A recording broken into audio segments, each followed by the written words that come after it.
Hey guys, this is Jay from Conway, and we got a new food grinder that works with our big old KitchenAid Ultra Power. So this thing right here is pretty old, and from the looks of this packaging, it's pretty old too.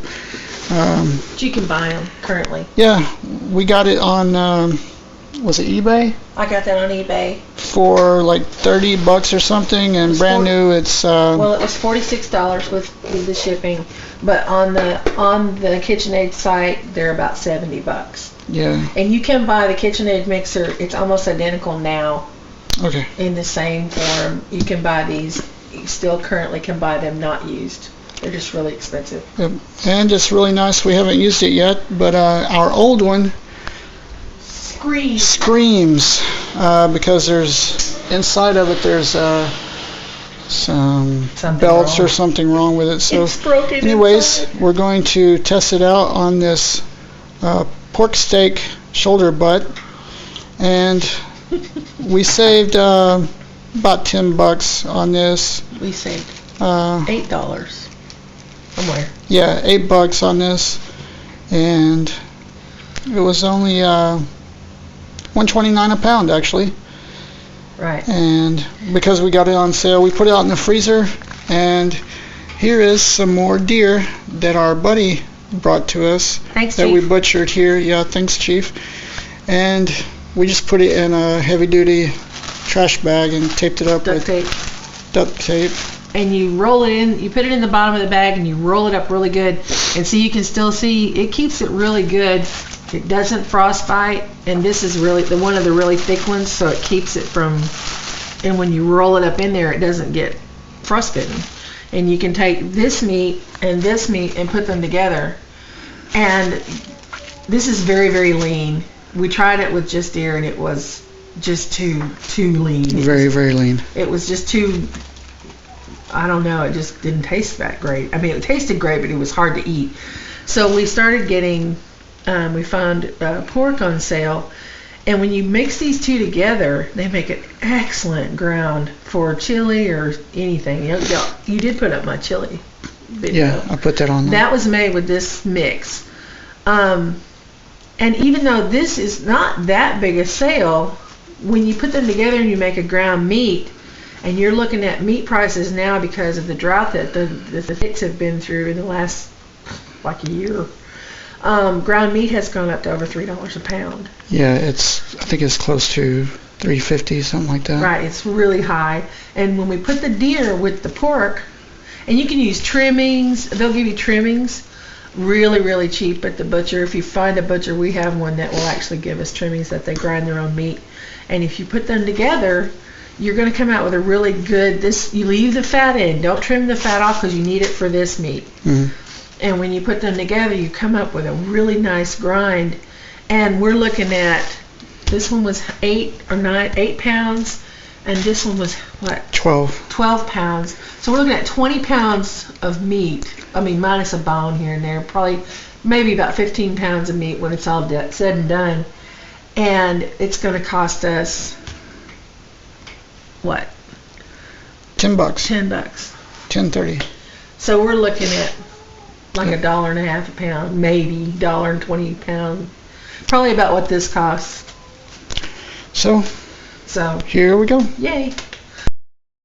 Here's the meat. That's the ham, right? That's the ham, yeah. Yeah, the back leg, and it's a whole lot of meat. Yep. And when our buddy came in with the deer, he had it kind of hacked up and it's like in the big pieces, but we had to take the rest of it and kind of process it into smaller pieces we could put in our stand freezer. So here's the meat in all its glory. This is Jay working on the meat, and I just had to get a picture of him in my apron that my grandmother made me when I was a kid. This is Mid Butcher. That's our deer. And we cut it up into large pieces. He just gets the large pieces off. Get a good shot of that, like that. And then I cut them up because for our grinder, it calls for long, skinny pieces. And so I pick off the bad stuff and make them into long, skinny pieces. And then we're going to put them in the grinder. Go. So here is what's left of the shoulder blade, the scapula, I don't know, pork chop bone. and we're gonna put this in the fridge with the other bone that we have. And here is the meat that we got off of that.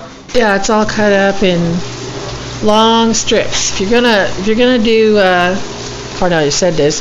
With grinding, you want long strips, and if it's pretty chilled, this is kind of almost frozen. It's not frozen; it'll bend just a little bit, but it's still pretty firm. And the reason we do that is because it's easier to cut up, and it actually shreds easier. It actually grinds easier. So that's going to either become a soup bone. I know me, that's going to be soup or beans, one or the other. And the one in the refrigerator with so much meat on it is going to be barbecue. So we're going to start. We're going to start doing our shredding or grinding. Just a minute. All right, so here's our grinder, and here's a real pretty deer meat cut up and everything, and here's the really pretty pork that looks like bacon to me. And it's going to be ground together pretty soon. It looks like we have about the same amount of both, Yeah, that's a bigger so it might be half and half, I guess. We'll see. Well, there's a little more deer. Okay. Well, no, we put a lot of that in that bone, so it's probably about half and half. All right. Well, we'll see. Here's Day. Goes in our first meat in our brand new grinder. The deer, and then some pork. You might need the little plunger. And here it is, coming out just as beautiful as it can be. Wow. Our grinder sucked. We had this awful grinder, and it just screeched and just was horrible, and you had to shove it through. This is just flying out of the end of this grinder. Yay! The Burnhams have a grinder. Yay! And what we're doing is putting in a piece of deer and a piece of pork, and we're coming out with a mix at the bottom, which I'll then take and combine by hand, probably with some, well, I probably won't put anything in these, so I'll probably just combine it. And then we'll package it up in 2-pound packages. And we're making ground meat that's costing us about 50 cents a pound. Yeah, it's about 50 cents. Sam, quit sucking your lip, man. You're on TV. Do your homework. But that fat, even though it doesn't look very appetizing right now, what we'll do after we're finished is we'll double grind it, because it says if you want to fine grind, which we do, to send it through twice, and that fat is going to get mixed in, and what you'll wind up with is what you see at the supermarket, except there's nothing we don't want in it. No added water, we know it's fresh, everything. Just scoot it over out of the way before it falls the wrong direction. That's pretty easy, isn't it, honey? Yes. You like that new grinder? Yes, and I don't have to wear earplugs with it. Yeah. We were having to wear earplugs because our other grinder went really, really loud. Screaming. There we go. It shut down on me for a minute. So, the Burnhams are grinding. And that's our first grind. That's what it looks like when you first put it through. You still see all the fat and everything. And this thing's just I mean, literally making mincemeat out of this meat. That's great. And we'll be back in just a minute. We get all this ground up, then we'll start putting it through the second time, and we'll show you how it turns into ground beef.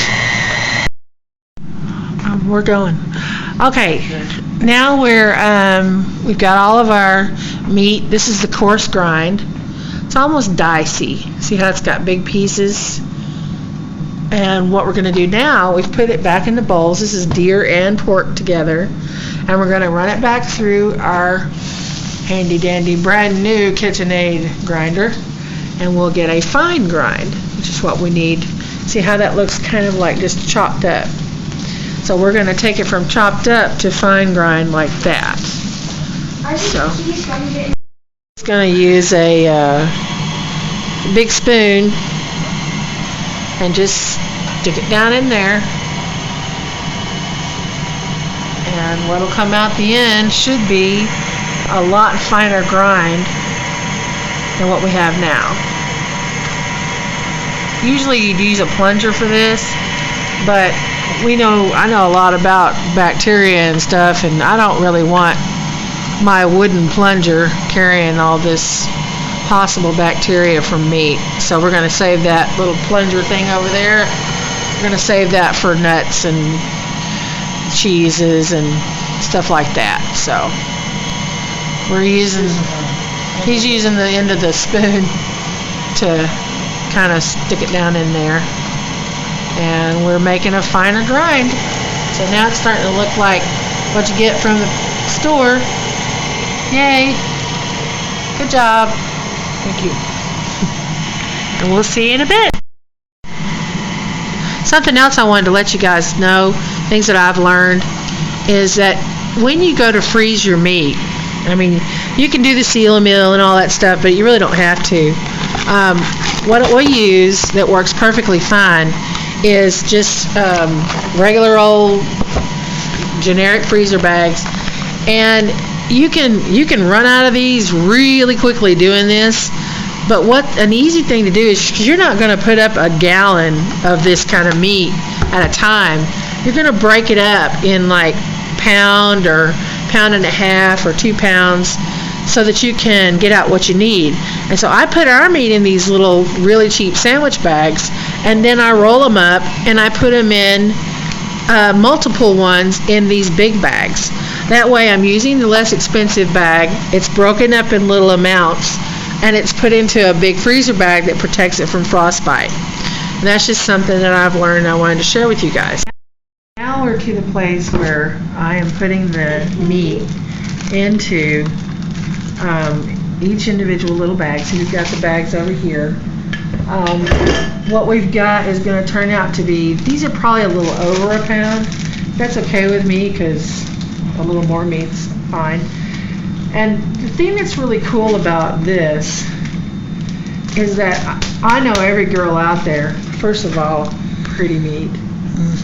Every girl out there has struggled with, the meat is absolutely hard as a brick bat, and getting it out of a package is a real pain in the butt. These little baggies, because I'm being able to put them in this thick bag, these little baggies can just be ripped off the outside of this meat. Oh yeah. And it's so easy to get it open because the baggies are really thin. And then you just take the little thin bags and you put them inside. We've got it labeled deer ham and pork shoulder ground, 8/28/12. And you just, and it doesn't matter if they're in there touching or squishing around or what. Push out all the air that you can. And right there, we've got 4 pounds. Well, that's more than 4 pounds. Well, a little more, probably about 5 pounds, easy, of ground meat. And it's beautiful. And that's 4 meals. And we still have a whole other bowl in the refrigerator. Yep. So we're going to wind up with probably 10 to 12 pounds, 10 pounds at least, of 50 cents a pound ground meat. 50 cents a pound. So, there it is. Straight from the Burnham kitchen.